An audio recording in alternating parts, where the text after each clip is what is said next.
Where does creativity fit into compliance? In more places than you think.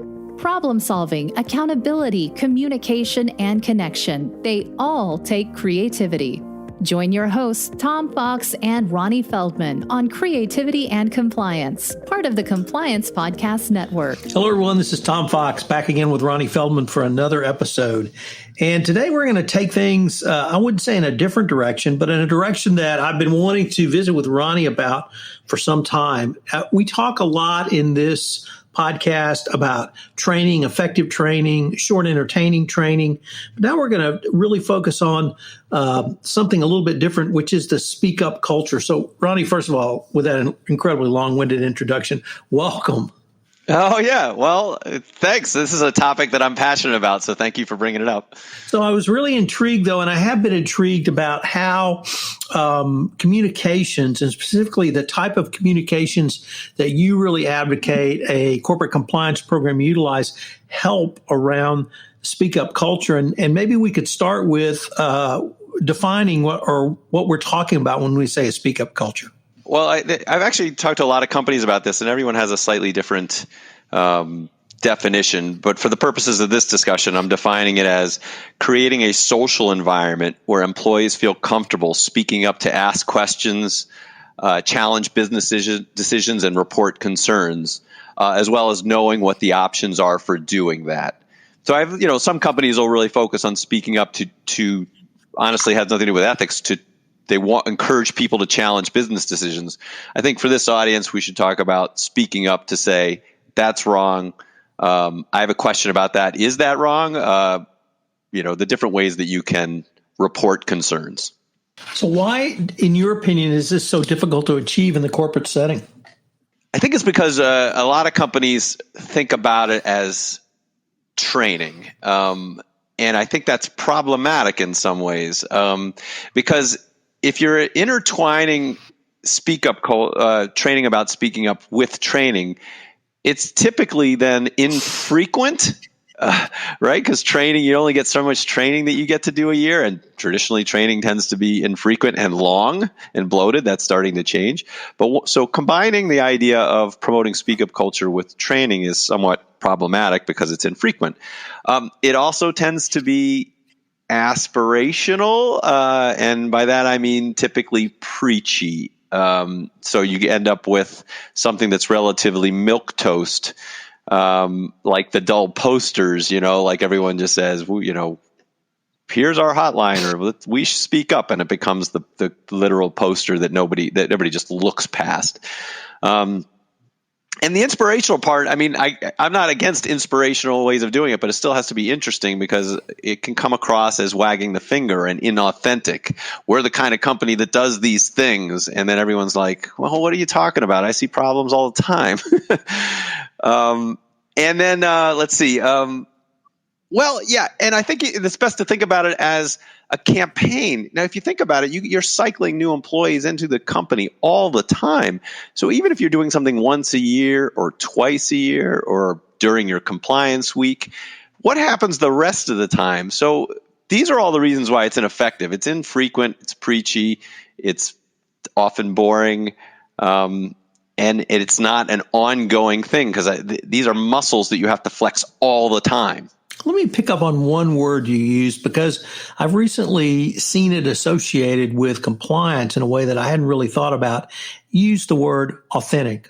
Now I want to expand it to authenticity. Why do you find that so important in the context of a speak-up culture? It's a great question. I think that companies like to hide their problems.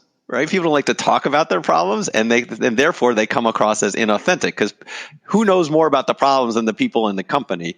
And so when we say, we're a great company, we do great things, which is great, everyone's kind of like, yeah, but what about those things that happen over here?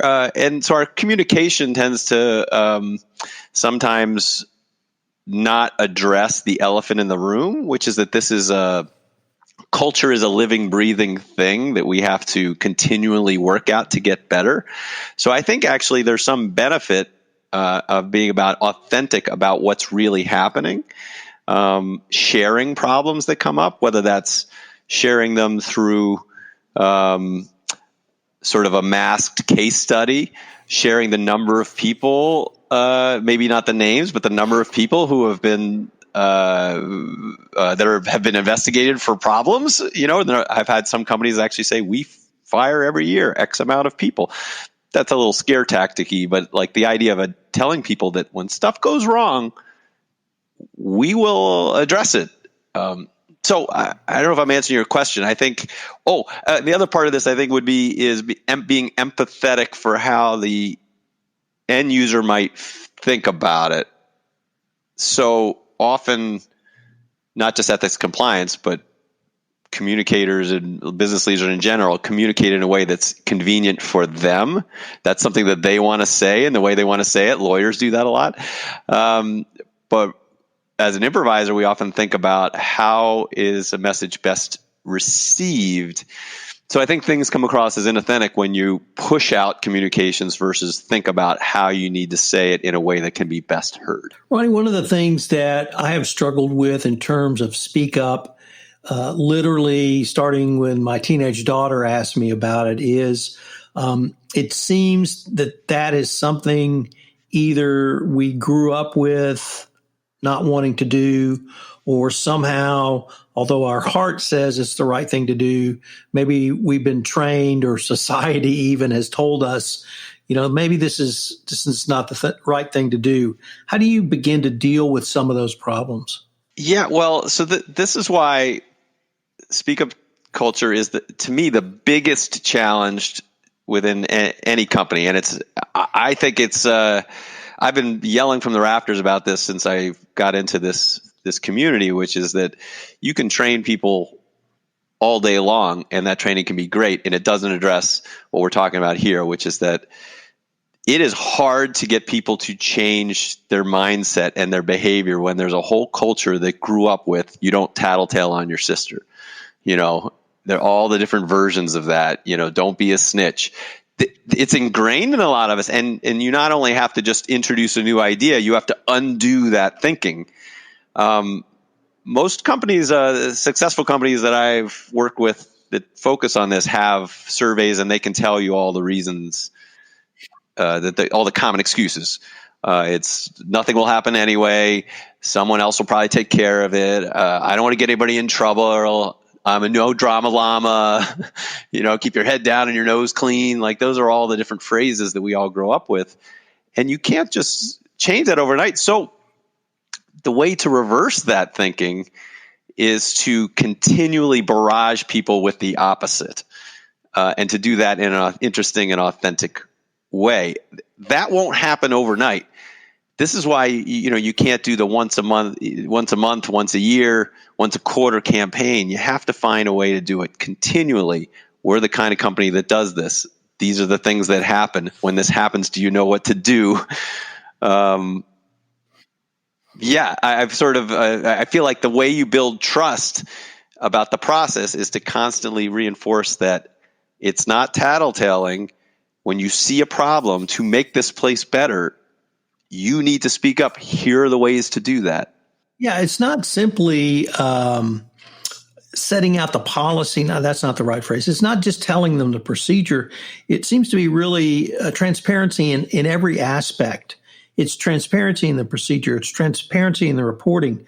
And it's transparency in what happens once someone raises their hand. Could you maybe talk about why you think transparency is so important? Yeah, thank you.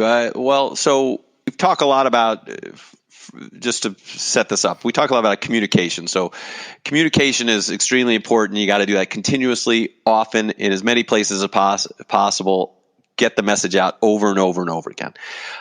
Transparency is important because, as we say, you got to share what happens. A lot of people don't feel like there's organizational justice because they may report something and they never hear about it. Now, there may be rules why you can't comment on a specific thing, but you can communicate more broadly to the organization about, like, this is how many things have happened. Here's what happened in those situations when those came up. You also can be transparent about the mechanics of the process. So once you actually get people to use the hotline or talk to another leader or talk to ethics compliance, what happens then? What process they go to? And that's where you can get into the mechanics of confidentiality, anonymity, A lot of people don't know that, like, if you use the hotline, that you can do that anonymously and still report the behavior without actually leaving your name. These are the things that people need to know, that there's an investigation process, and not always everybody is fired, that sometimes, and a lot of times people don't want people to be fired. They just want the bad behavior to stop. So that's what I mean when we're talking about transparency. One of the things that we haven't really focused on, I don't think, in this podcast series, but it seems to be a key component of not only improv, but sort of the types of trainings that you advocate, is not speak up, but listen up. And listening is as important as the skill of speaking up. I was wondering how you see listen up as not only establishing trust, but in a much broader way, facilitating an entire speak up culture. Yeah, so great point. I tend to sometimes minimize training when I talk about traditional training, and I'm mostly talking about the e-learning modules that are terrible or boring or too long or those kinds of things. But I do think this is an instance when we talk about training as it relates to speak up culture, we're really talking about management. I think that's a great role. I think if I had a large company and running an ethics program, I would spend a lot of time focusing on how to train managers to deal with problematic behavior when it occurs.